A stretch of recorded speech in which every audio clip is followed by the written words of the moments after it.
From the New York Times, it's The Headlines. I'm Tracy Mumford. Today's Thursday, March 19th. Here's what we're covering.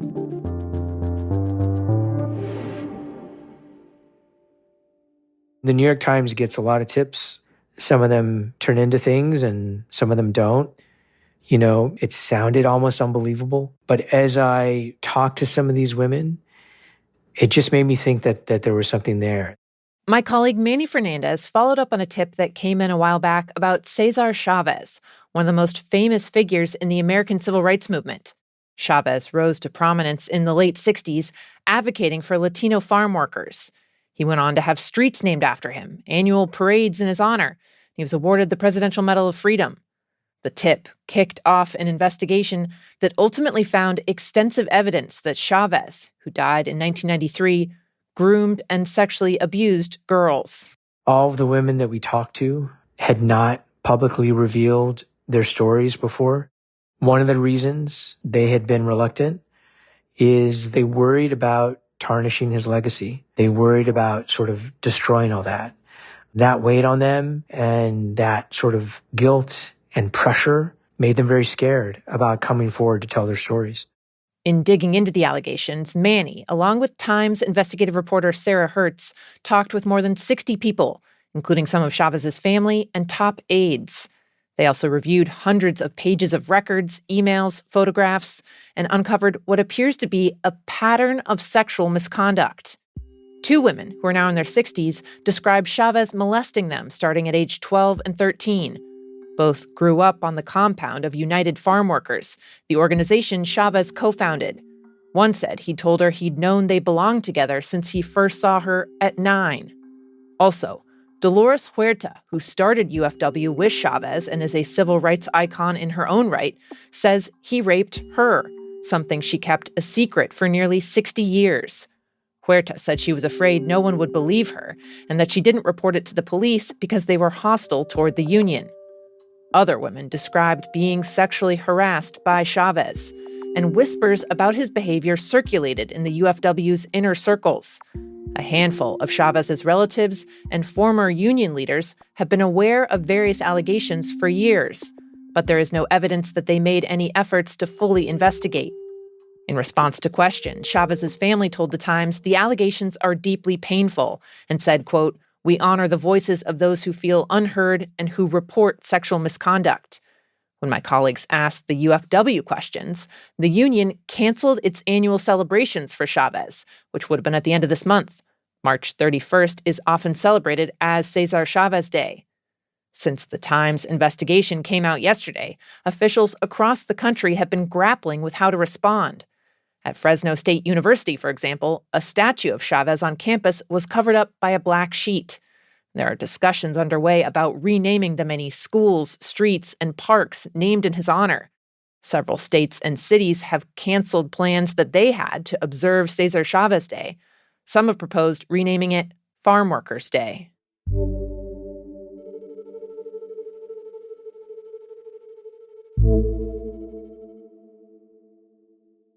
In the Middle East, a series of attacks yesterday raised fears about even more dramatic disruptions to the global energy supply. Iran said that Israel attacked a giant offshore natural gas field, and in retaliation, Iran began launching missiles at gas facilities in Qatar, a U.S. ally. Those strikes have continued into this morning. Altogether, these are some of the most significant attacks on energy sites of the war so far, and investors are worried that more oil and gas facilities in the region could be targeted.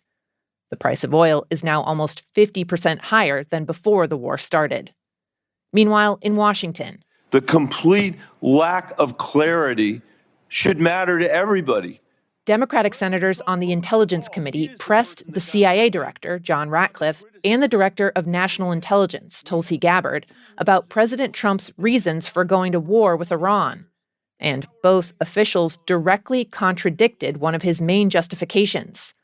Trump has said that Iran was, quote, working to build missiles that will soon reach the United States of America. But both Ratcliffe and Gabbard said that was years away. And notably, when Gabbard was pushed to explain whether there was an imminent threat, like Trump said, She suggested it was up to his interpretation. It is not the intelligence community's responsibility to determine what is and is not an imminent threat. Okay. That is up to the president Here's the problem. based on a volume no, of it is information precisely that he receives. It is precisely your responsibility to determine what constitutes a threat to the United States. This is the world. Her answer seemed to undermine one of the key roles of U.S. intelligence staff, which is to make expert judgments about security threats. Yesterday, Senate Democrats tried to force a vote to stop U.S. military operations in Iran until Trump gets authorization from Congress. But for a second time, Republicans blocked that effort. Also at the Capitol, I hope that I'm not on the news every day. I hope DHS is just able to be laser focused on doing their job and isn't controversial about taking care of the homeland. Markwayne Mullin, the Republican senator Trump has tapped to lead the Department of Homeland Security, said at his confirmation hearing yesterday that he wants to steer the agency out of the intense spotlight that it's been in for the past few months. Under the former secretary, Kristi Noem, public support for DHS plummeted amid mass deportation operations and the high-profile killings of 2 U.S. citizens by federal agents. Those words probably should have been retracted. I shouldn't have said that, and as Secretary, I wouldn't. The investigation. In response to questions, Mullin said he regretted following Noem's lead in disparaging Alex Preddy, the ICU nurse who was killed in Minneapolis. And while he said he supports the Trump administration's overall deportation efforts, he suggested he would soften the agency's approach and have ICE agents carry out fewer major sweeps in cities. During the hearing, Mullin also addressed another controversy from the department, how Noem handled disaster relief. She had required her own office to sign off on all FEMA grants and contracts over $100,000, a process that significantly slowed down critical aid to communities across the country. Mullin said he would revoke the policy, adding, quote, "I'm not a micromanager." The Senate Homeland Security Committee is expected to vote on advancing Mullin's nomination as soon as today.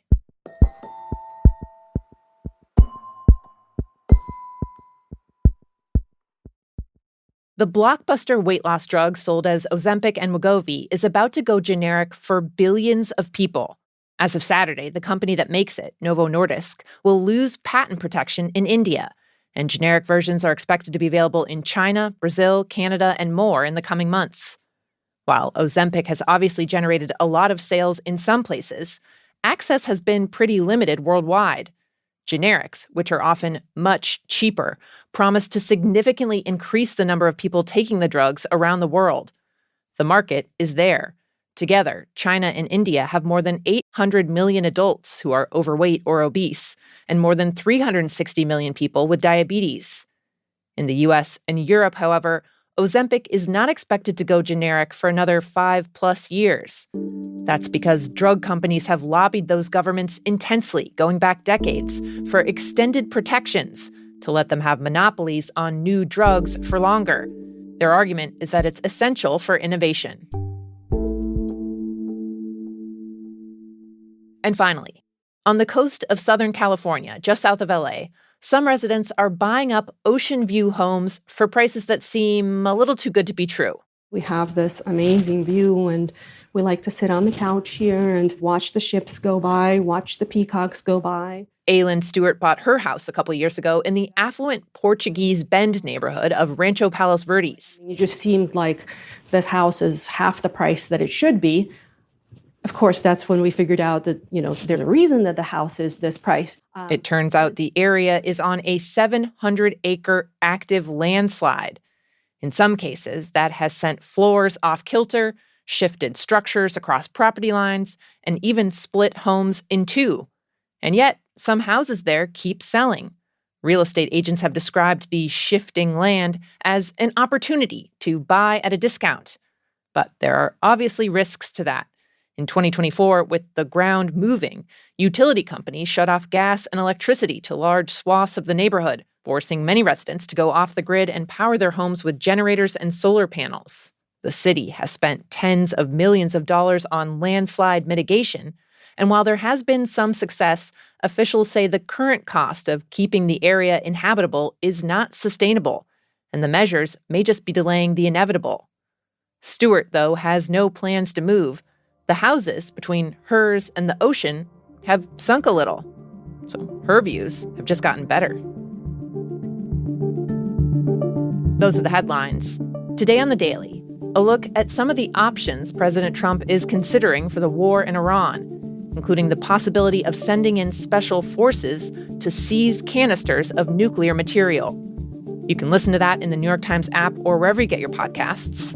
I'm Tracy Mumford. We'll be back tomorrow with the latest and the Friday News Quiz.